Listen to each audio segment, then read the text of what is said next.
Hello friends, I am Dr. Sunil Sonar, a joint replacement surgeon, Sai Hospital Nashik and Wokad Hospital, Mumbai Central, Dadar Thane, Mumbai. Some patients have rheumatoid arthritis and they keep changing the doctors.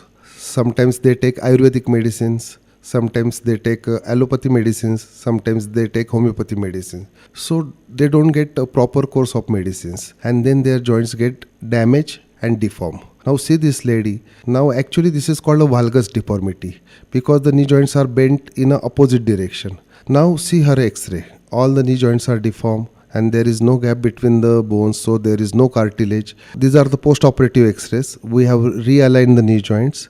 See this video, how nicely she is walking. Now her pain would go away for next 20 to 30 years. But she will have to continue medicines for the rheumatoid arthritis. Thank you.